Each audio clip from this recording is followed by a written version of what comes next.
Serious, prison guards of Reddit. What is the creepiest thing an inmate has done, said to you or another person? I was an officer at a medium security prison. I witnessed a fight between an MS-13 member and a blood. MS-13 is as brutal as they come. The MS-13 member knocked out the blood, then attempted to pull his eyes from their socket. I was on the other side of a barbed wire fence and couldn't intervene. I had to watch until someone else arrived, which was quick enough to save the blood's life. I don't remember seeing the blood come back after that trip to the hospital. That's the closest I've ever been to seeing someone get murdered. If the tower officer had a clean shot, I'm sure there would have been one less MS-13 member. That's freaking awful. Worst thing I've seen is a two-way tie. Had an inmate kill himself by taking apart a razor and bending it around the end of a pen and going at the side of his neck until he passed out. Was found within 10 minutes of it happening and there was blood all over. The other one was when an inmate was murdered in a yard. He was bench pressing and 2 inmates held the bar on top of him while a 3rd inmate dropped a heavy dumbbell on his forehead. It dented from just above his eyebrows to his hairline in a solid 1.5 inches. Was all over but the twitching after that. The twitching is the scariest thing to witness. I've known 2 unrelated inmates who got hold of their crime scene pictures as part of their legal proceeding. Their kick was to call unsuspecting staff to their cell door's window and flash them their dead victim pictures. One of them straight up told me he enjoyed seeing the horror in our eyes as we looked at their handiwork. That's Joker level psychological intimidation.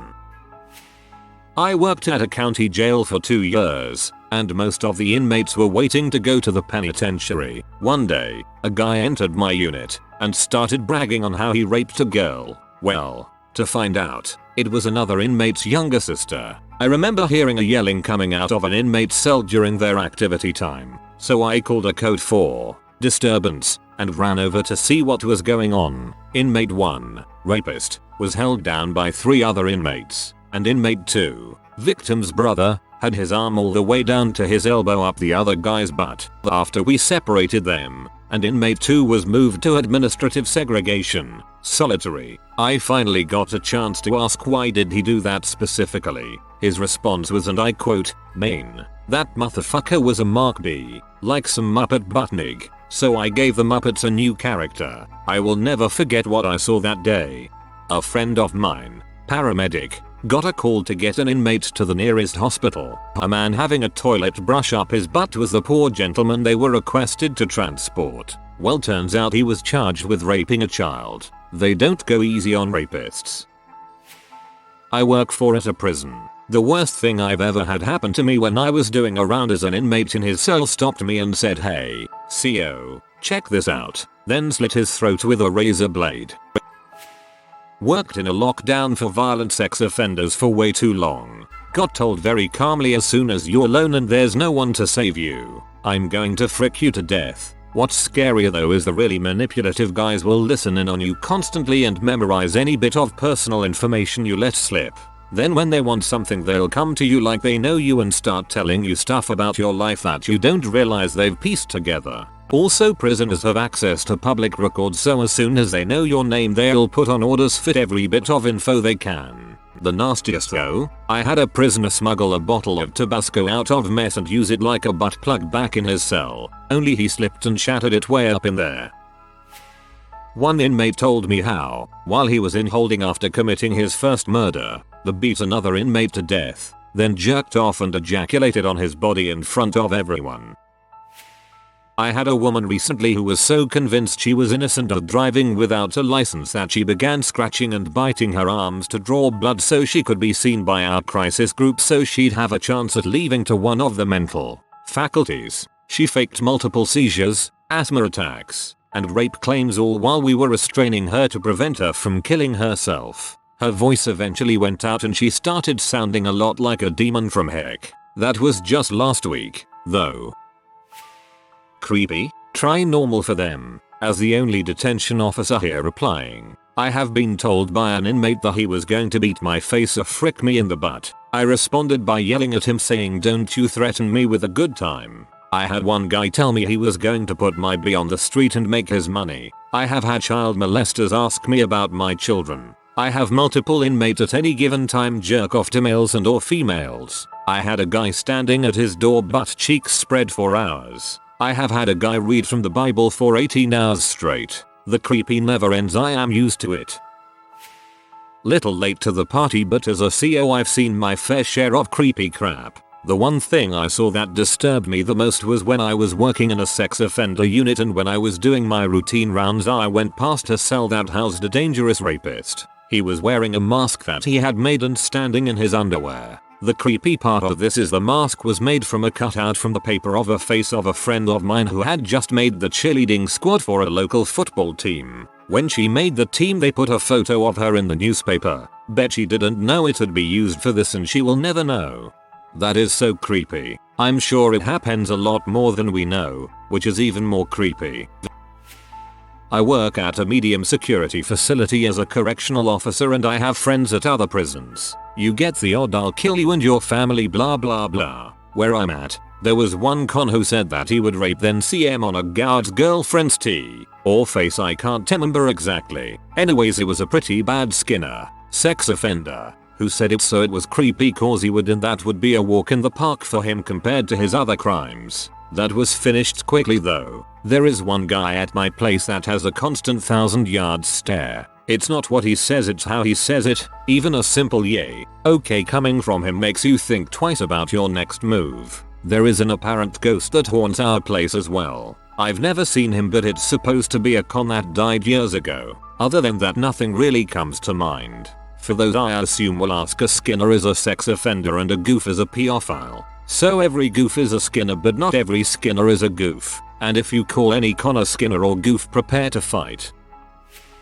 So I am working segregation. I noticed this inmate sitting with his legs around the toilet and hanging over the toilet bowl with something in his hand, and he was chewing on something. I just couldn't see what he was eating until I opened the food slot and smelled what was going on. Yeah, he was eating his own crap. I called my corporal down and we tried to get him to flush so he wouldn't eat anymore. As we were talking to him, he offered my corporal some and said he couldn't eat all the birthday cake. After we got him out of the cell, he said that people were throwing a party for him and he had to eat all the cake. Inmate used his emergency intercom in the middle of the night and said, "I'm done." Deputies went to the cell to see what was going on. The inmate had beaten his cellmate to death. An inmate crapped in his cell and then proceeded to arrange the turds on the floor directly in front of his boxcar. It's an enclosed area in front of the bars to the cell that can be secured and closed off. I was handing him his lunch and he gently reminded me, "Please don't step on my babies. Don't hurt my babies." Please elaborate on the ghost. Saw a guy dig his fingers into a large wound in his forearm, then grab the fecal matter, which he had stored on the cell door's window, put a large piece of it into the wound and ate the remainder. Another time witnessed a balloon of drugs fall out of my orderly's pant leg. When I strip searched him, I had him squat and cough. 2 additional balloons fell to the floor, out of his rectum. He immediately grabbed and swallowed the balloons. I didn't mind, I definitely didn't want to pick those up.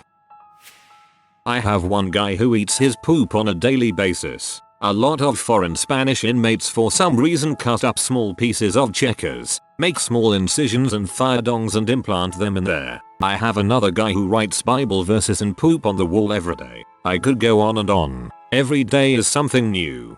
Yes, the checkers thing. We had a huge problem with this a few years ago. Had an inmate almost bleed out from this in the unit. He came back from education. They like to use the bathroom in education for all kinds of shenanigans with a bloody crotch, and went to the unit officer when he couldn't stop the bleeding. A little late to the party, but here is a story that kind of sticks out to me. I worked as a deputy sheriff at Twin Towers Correctional Facility in downtown LA, famous for housing mentally ill inmates that are arrested within LA County. To say I am jaded to bizarre activities is an understatement. I once forgot that a man had removed his own testicles that day when my wife asked, "How was work?" Many years ago when I was on training and working a floor that houses the cream of the crop crazies, a guy tried to commit suicide. Semi-normal occurrence, but odd method of execution. First he covered himself in his own diarrhea, so he would be harder to grasp and fight with. Then he packed his mouth full of his own poop and started to swallow it to try to clog his throat. Finally, He had found a small plastic bag. His cell was supposed to be empty. No idea how he got it, and pulled it over his head and started to choke himself out. It was working. Eventually, we had to enter his cell to save him. I ruined my uniform that day. The creepy part is this. Now, I don't think I have to explain to you how severely disturbed this kid was. He was unhinged. 1,000-yard stare. Just crazy. After his attempt on his life, he wasn't talking. After we revived him, no CPR thank God. We took the bag off and he coughed everything up. He was heavily restrained and looking around at everyone with a blank stare and half grin. Like, I can't really convey how creepy it was, but you get my point. He wouldn't respond to any of our questions, didn't cry, didn't say anything. I finally asked, in a last-ditch effort, where did you get the bag, and I'll never forget the way his head snapped over to stare at me, and with that same crap-eating grin still on his face, I had to. He looked right at me and said, "Why? The devil gave it to me, of course," and that was the only thing he said. I'm finishing up my degree in justice administration, and one of the reasons I, personally, would never be able to be a CO is the poop factor. I would have quit my job that day. I couldn't handle it. I don't know how you all do. I don't know how a human being could stand to touch another human being's crap and not just about die.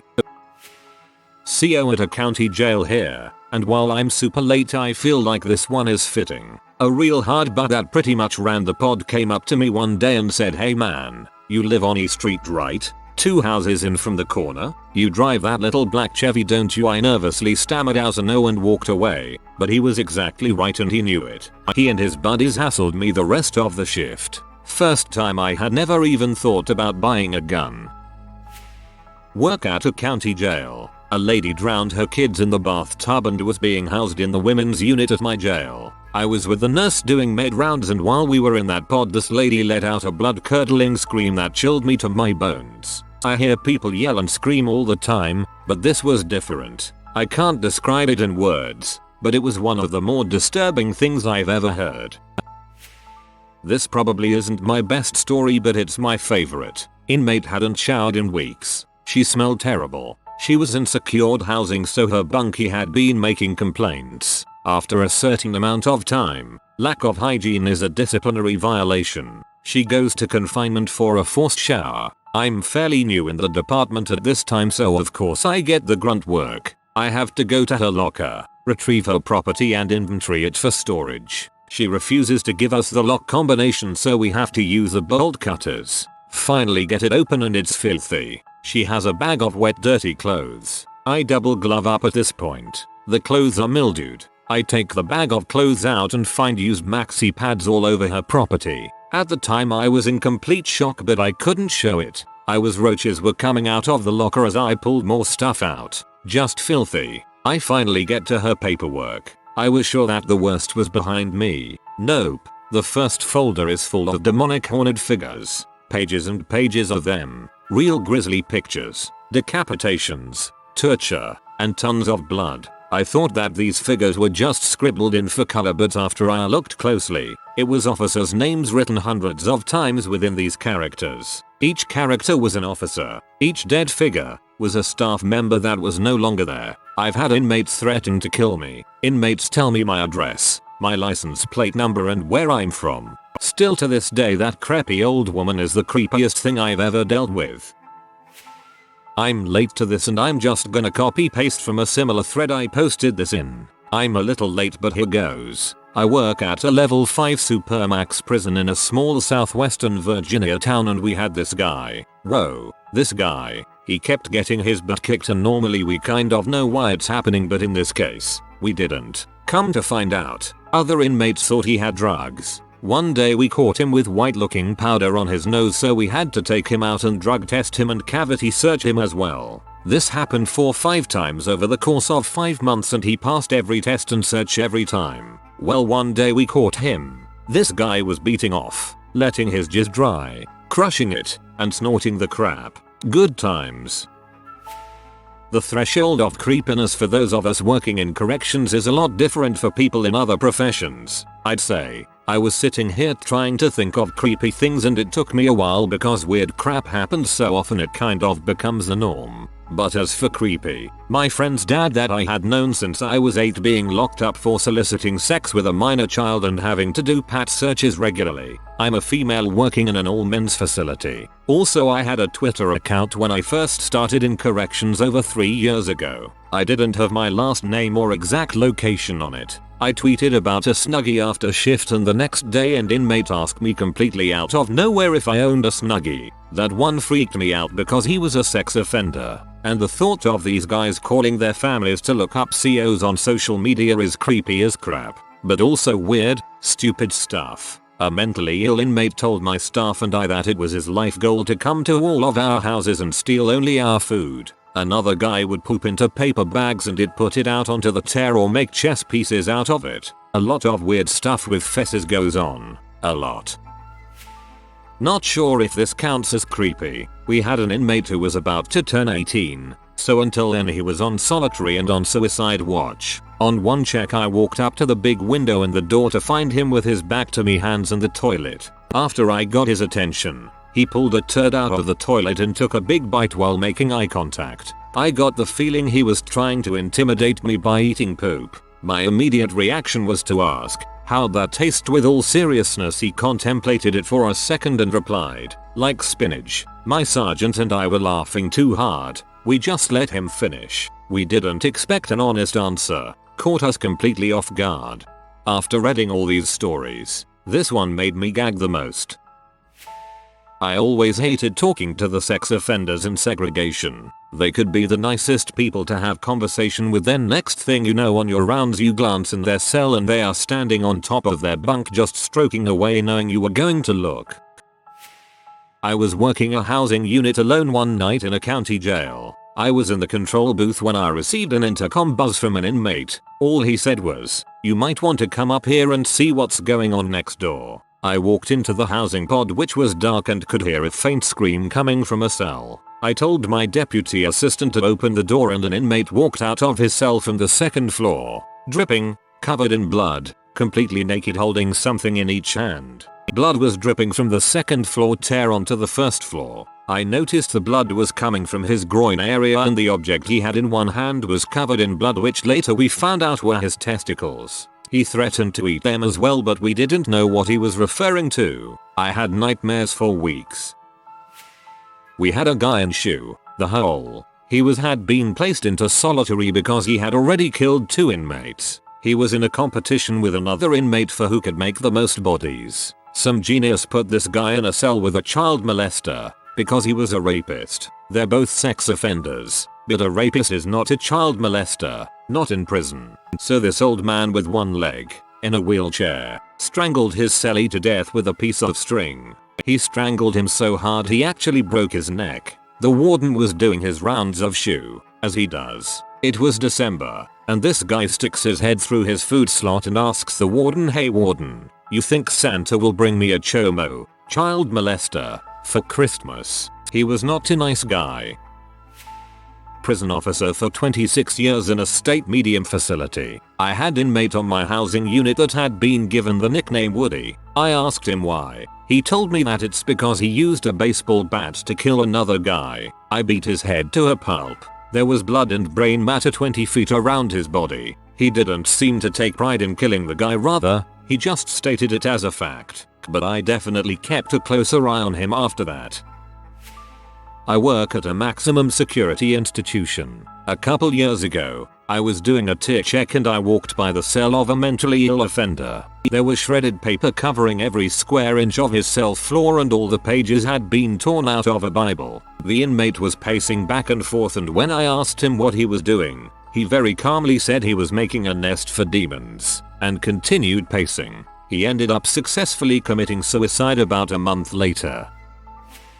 I was working at a prison, a minimum women's security facility, private prison. These women were in for literally everything: drugs, rape, molestation, murder, and even a cop killer. Now we don't ask or know who committed what crime, for their safety and ours. Now our facility, the prisoners had to apply to be there, and if they messed up, they went back to the state, and none of them wanted that. I worked IT and walked the floor without an escort, rarely needed, but always dressed in black and had my sunglasses on and rarely spoke to them. They thought I was federal according to the other COS when I left, which is why they more or less avoided me a few months working there. I'm there to work, not interact with them. The cool thing and equally bad thing is I had the full authority of a CO and lieutenant, and because I was considered senior management, that means I can tell prisoners what to do, write them up, or if there was an attack on an officer and I was close by, required to assist or radio for assistance.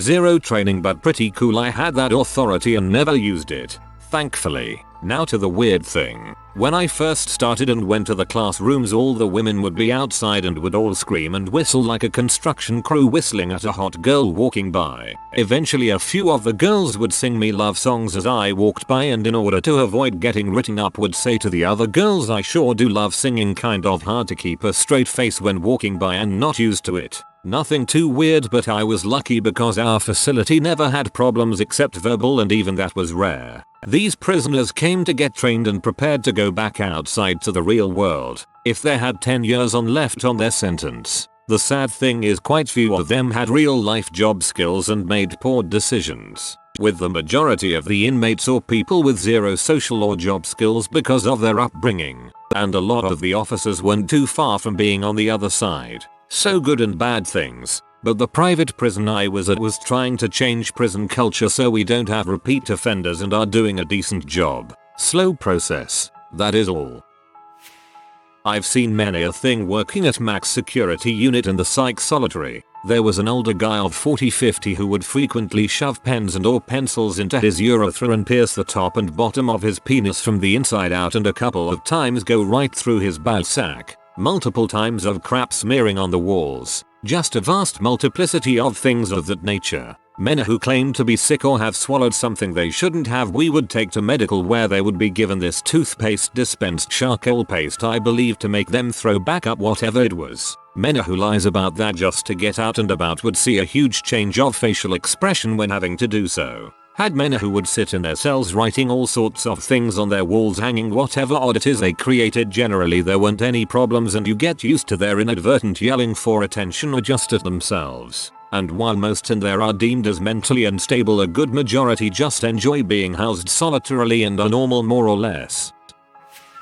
As a former CO2 incidents stick out in my mind was walking the cell block and an inmate with the Thorazine induced 1000 yard stare was standing in the toilet, but naked. He'd bend down, pick up a turd, stand back up and let it fall out of his hand back into the toilet, wouldn't talk or respond in any way and just kept repeating that sequence. Another space case kept in special needs housing smeared his whole cell with feces and also made a bunch of miniature statues of animals and such with his feces. Said he was doing it for his god with some crazy name that I can't remember. It was pretty hilarious when the lieutenant was talking with him and told him he had to have a piddling pass, a permission pass to make crafts, to make the little crap statues. Jesus, that is so sad. Roughly 60% of the US's incarcerated population have untreated mental health conditions. If you are new to the channel, you can subscribe. I publish new videos every day. Until then, check another video.